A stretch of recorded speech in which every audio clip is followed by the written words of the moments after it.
Rohingya merupakan istilah yang digunakan untuk menyebut komunitas Muslim yang berada di wilayah bagian barat Rakhine atau Arakan di Myanmar Barat yang berbatasan langsung dengan Bangladesh.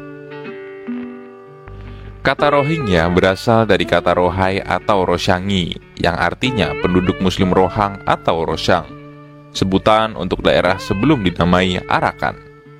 Pemerintah Myanmar menyebut mereka sebagai orang Benggala dengan implikasi bahwa tanah kelahiran mereka berada di Bangladesh dan menetap di Myanmar secara ilegal. Malangnya, mereka juga tidak diinginkan di Bangladesh. Sebagai warga negara yang bukan warga negara, orang-orang Rohingya tidak mempunyai hak-hak dasar di Myanmar dan dianggap tidak memiliki kewarganegaraan.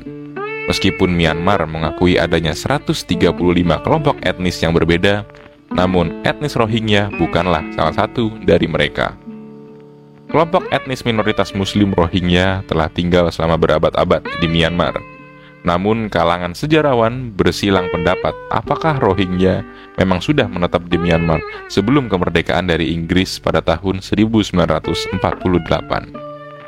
Sebagian sejarawan mengatakan komunitas ini sudah tinggal di Myanmar selama berabad-abad, seperti yang diyakini komunitas Rohingya sendiri.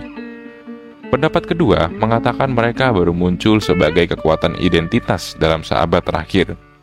Pemerintah Myanmar berkeras bahwa mereka adalah pendatang baru dari subkontinen India, sehingga konstitusi negara itu tidak memasukkan mereka dalam kelompok masyarakat adat yang berhak mendapat kewarganegaraan.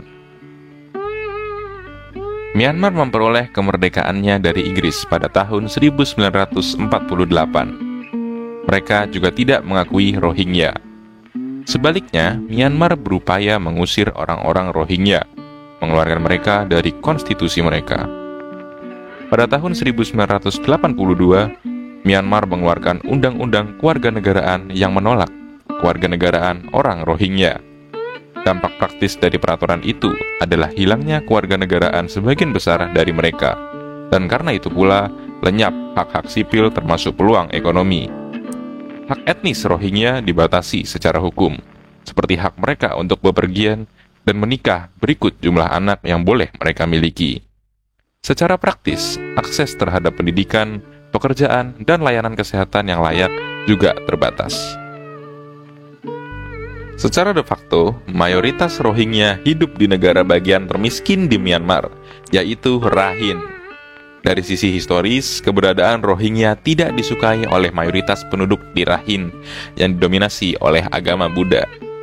Rohingya dipandang sebagai pemeluk Islam dari negara lain. Kebencian terhadap Rohingya dari mayoritas penduduk di Rakhine meluas di Myanmar. Konflik antara pemerintah Myanmar dan Rohingya apakah benar-benar karena murni faktor agama atau karena faktor lainnya?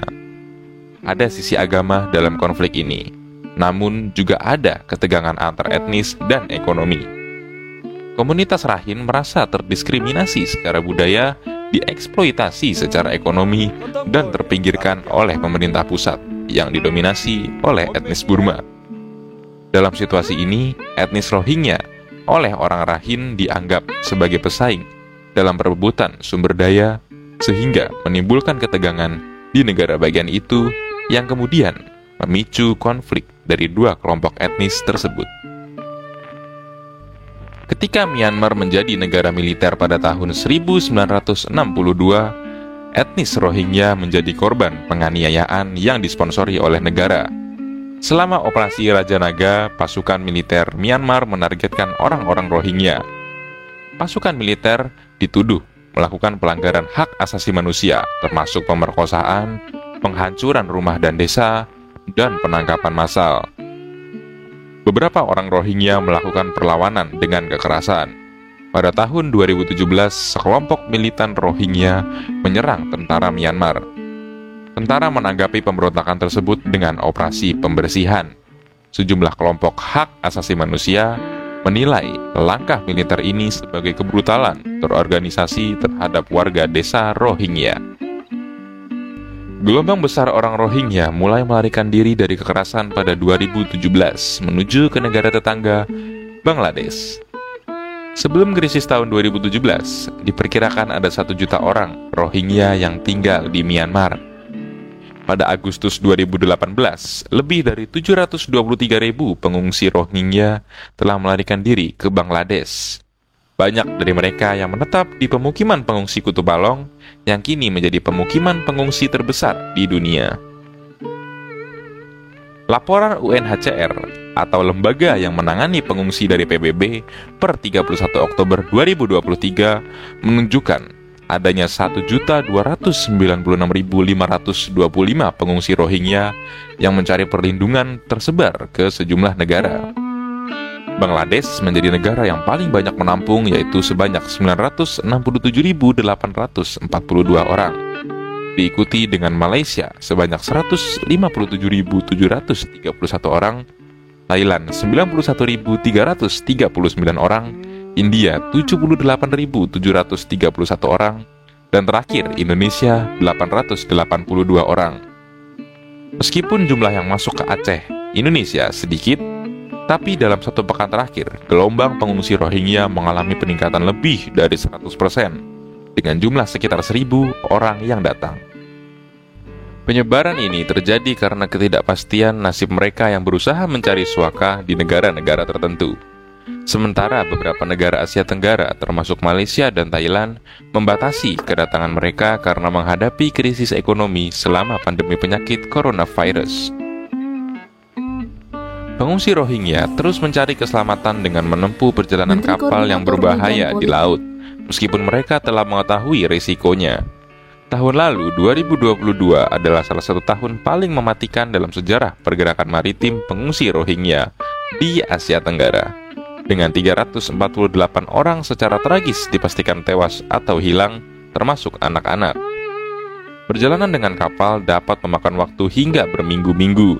Seringkali menggunakan kapal yang tidak layak untuk berlayar dan tidak dilengkapi dengan cukup makanan, air bersih, atau sanitasi.